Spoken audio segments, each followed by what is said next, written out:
Hello everyone, my name is Ruchika, and in this presentation, I'm going to reflect my understanding of leadership in early childhood education throughout on this unit learning, placement experience, and my interview with my director, and some observation which I did in past. So for this assessment, I interviewed center director within a Montessori and early childhood setting, and the conversation focused on leadership style, teamwork, inclusion, ethical communication, family relationship, programming responsibility, and the balance between administrative and educational leadership role. Throughout this conversation, I realized that leadership is not based on authority alone, but on collaboration, trust, communication, and the reflective practices. My understanding of leadership. At the start of this unit, my leadership perception primarily involved managing staff, educator, and running a center. However, throughout my learning and observation, I now understand that leadership is an ethical practice that is strongly connected to the communication, collaboration, and relationship building.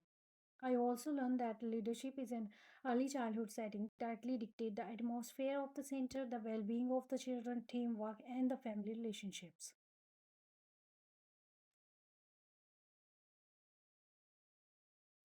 Mm, The leadership style and reflection.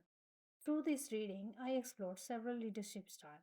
The style I resonate with the most were democratic and servant leadership, which focus on support, teamwork, and respect.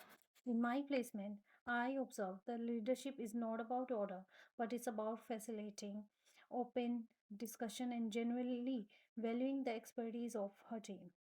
Also, I noticed the element of laissez-free leadership because experienced teachers were trusted to manage responsibility independently.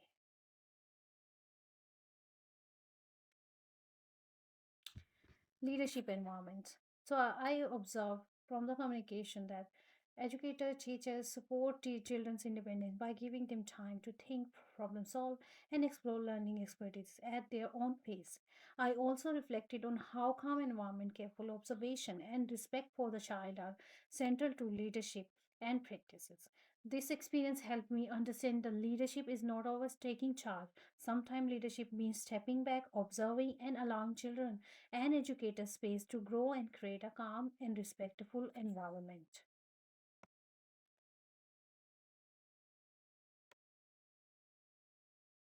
The teacher as leader and administrator.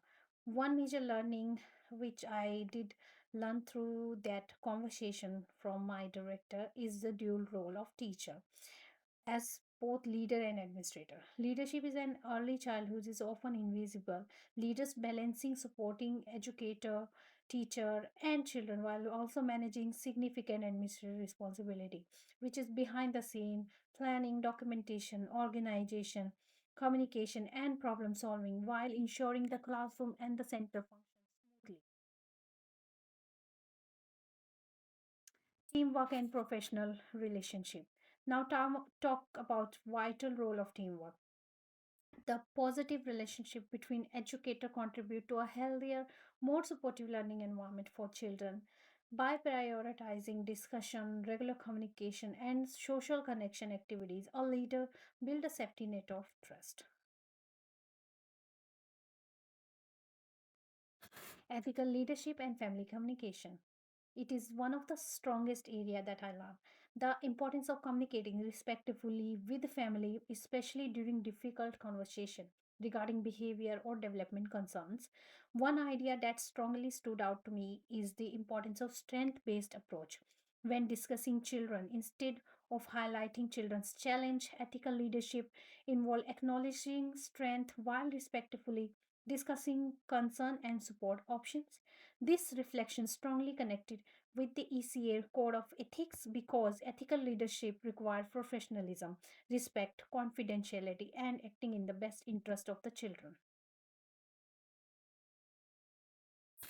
Inclusion, advocacy, and supporting the family.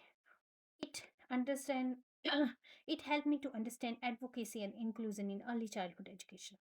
It supports children emotionally, socially, developmentally. And during my past experience, I observe how educator, teacher adapt experience based on children interest, their comfort level and participation. I also reflect how advocacy involves respectfully supporting family and helping them access additional support when they need it. The advocacy occurs through respectful communication, patience, listening, and relationship.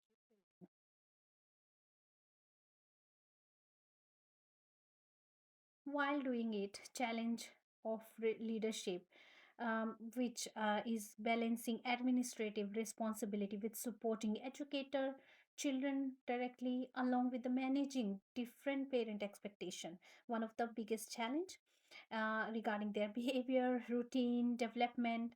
And this helped me to recognize that leadership also require patience, emotional intelligence, communication skill, and the ethical decision making.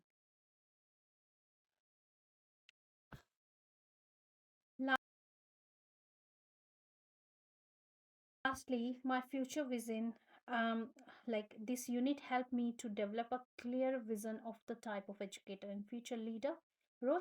I now understand leadership is the process of growth where we can support inclusion, build relationship, communicate ethically, contribute positively to the team culture. And I also understand leadership develop gradually through reflection, our experience, communication, ongoing learning. And also overall, I learn that leadership in an early childhood education is not only about authority but about supporting people, building trust, and creating positive learning communities. Thank you for listening, May.